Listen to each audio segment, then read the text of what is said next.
അസ്സലാമു അലൈക്കും വറഹ്മത്തുള്ളാഹി വബറകാതുഹു. ഇന്ന് നിങ്ങളുടെ മുമ്പിൽ ഒരു കഥ പറയാനാണ് ഞാൻ വന്നത്. ഒരു ഉപ്പയും മകനും. മകൻ വലിയ ദേഷ്യക്കാരനാണ്. പെട്ടെന്ന് ദേഷ്യം വരുന്ന സ്വഭാവമാണ് മകൻ്റേത്. ഈയിടെയായി സോഷ്യൽ മീഡിയയിൽ വായിക്കാനിടയായ ഒരു കഥ കൂടിയാണ്. ചിലരൊക്കെ ചിലപ്പോൾ വായിച്ചു കാണും. എങ്കിലും ആ മെസ്സേജ് കിട്ടാത്തവർക്ക് വേണ്ടി ഒരിക്കൽ കൂടി ഞാൻ അറിയിക്കുകയാണ്. വാപ്പ മകനോട് പറഞ്ഞു, നീ വലിയ ദേഷ്യക്കാരനാണല്ലോ, നിനക്കൊക്കെ ദേഷ്യം വരുന്ന സമയത്ത് ഒരു ആണി കൊടുത്തിട്ട് പറഞ്ഞു, മതിലിൽ നിനക്ക് ദേഷ്യം വരുന്ന സമയത്തെല്ലാം ഓരോ ആണികൾ മതിലിൽ അടിച്ചിടുക, മതിലിൽ തറപ്പിക്കുക. അങ്ങനെ കുറഞ്ഞ ദിവസങ്ങൾക്കുള്ളിൽ മകൻ വാപ്പാട് പറഞ്ഞു, ആണിയൊക്കെ തീർന്നു.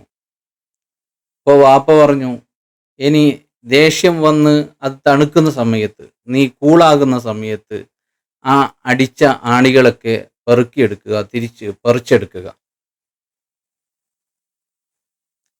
അങ്ങനെ മകൻ വാപ്പ പറഞ്ഞതുപോലെ കൂളാകുന്ന സമയത്ത് എല്ലാ ആണികളും പറിച്ചെടുത്ത് വാപ്പയോട് പറഞ്ഞു, അടിച്ച ആണികളൊക്കെ ഞാൻ പറിച്ചെടുത്തിട്ടുണ്ട്.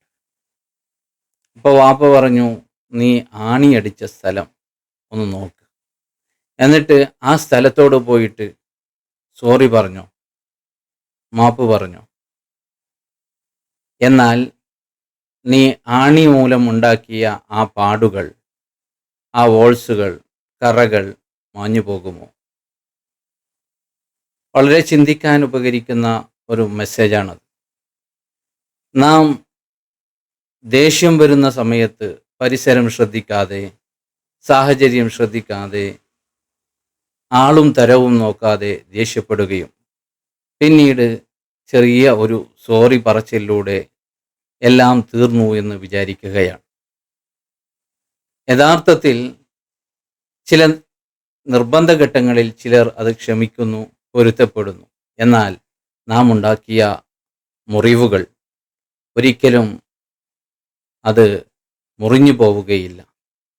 വാളുകൾ കൊണ്ടുണ്ടാക്കുന്ന മുറിവുകൾ, അതിന് ലഹൽത്തിയാമു ജറഹാത്തു സിഹാമി ലഹൽത്തിയാം. അതെ, വാളുകൾ, അമ്പുകൾ, മുറിവുകൾ ഉണ്ടാക്കുകയാണെങ്കിൽ അതിനെ മരുന്നുകൾ തേച്ചുകൊണ്ട് കൂട്ടിച്ചേർക്കാൻ പറ്റും. അതേ സമയത്ത് ലിസാൻ, നാവ് കൊണ്ടുണ്ടാക്കുന്ന മുറിവുകൾ അതൊരിക്കലും ഉണങ്ങുകയില്ല. ഒരുപക്ഷെ അവർ പൊരുത്തപ്പെട്ട് തന്നേക്കാം, എന്നാലും എപ്പോഴും നാം ഉണ്ടാക്കിയ ആ മുറിവുകൾ, വേദനകൾ അവരുടെ മനസ്സിലുണ്ടാകും. നബി സല്ലല്ലാഹു അലൈഹി വസല്ലമ തങ്ങൾ പഠിപ്പിക്കുന്നു, ലൈസ ഷദീദു ബിസ്സുറഅ, ശക്തൻ, ശക്തിമാൻ, ശക്തിയുള്ളവൻ ആരാണ്? ലൈസ ഷദീദു ബിസ്സുറഅ, ഗുസ്തിയിൽ വിജയിക്കുന്നവൻ, നല്ല കഴിവുള്ളവൻ, ആരോഗ്യമുള്ളവൻ അവനല്ല യഥാർത്ഥ ശക്തിയുള്ളവൻ. ഇന്നമ ശദീദുല്ലദീ യംലികു നഫ്സഹു ഇൻദൽ ഗളബ്, ദേഷ്യം വരുന്ന സമയത്ത് ശരീരത്തെ നിയന്ത്രിക്കാൻ കഴിയുന്നവൻ, കൺട്രോൾ ചെയ്യാൻ പറ്റുന്നവൻ, അവനാണ് യഥാർത്ഥ ശക്തിമാൻ എന്ന് മുഹമ്മദുർ റസൂലുള്ളാഹി സ്വല്ലല്ലാഹു അലൈഹി വസല്ലമ തങ്ങൾ പഠിപ്പിച്ചിട്ടുണ്ട്.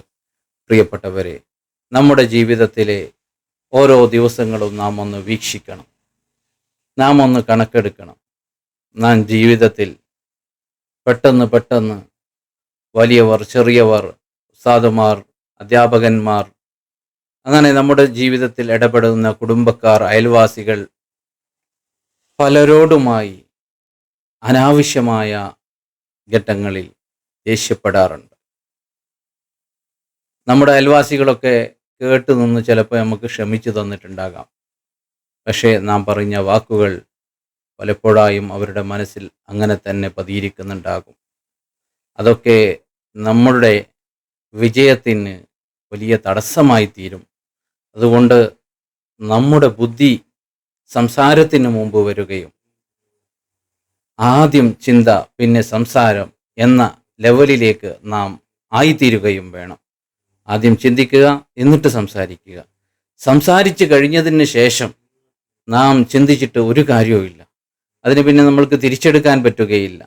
അത് മറ്റുള്ളവരുടെ ഹൃദയങ്ങളിൽ ആഴത്തിലുള്ള മുറിവുകൾ ഉണ്ടാക്കിയിട്ടുണ്ടാകും. പ്രിയപ്പെട്ട സുഹൃത്തുക്കളെ, അതുകൊണ്ട് സംസാരിക്കുന്ന ഘട്ടങ്ങളിൽ നാം വളരെ ചിന്തയോടുകൂടെ സംസാരിക്കുക. പിന്നെ ഒരു കാര്യം അറിയിക്കാനുള്ളത്, എപ്പോഴും പറയുന്നത് പോലെ നമ്മുടെ ചാനൽ സബ്സ്ക്രൈബ് ചെയ്യുകയും കമൻറ്റ് നൽകുകയും അതുപോലെ തന്നെ ലൈക്ക് ചെയ്യുകയും ഷെയർ ചെയ്യുകയും ചെയ്യുക.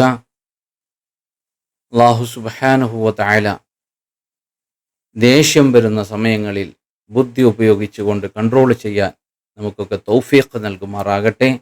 ഒരുപാട് ആൾക്കാർ ദുആ കൊണ്ട് ഏൽപ്പിച്ചിട്ടുണ്ട്.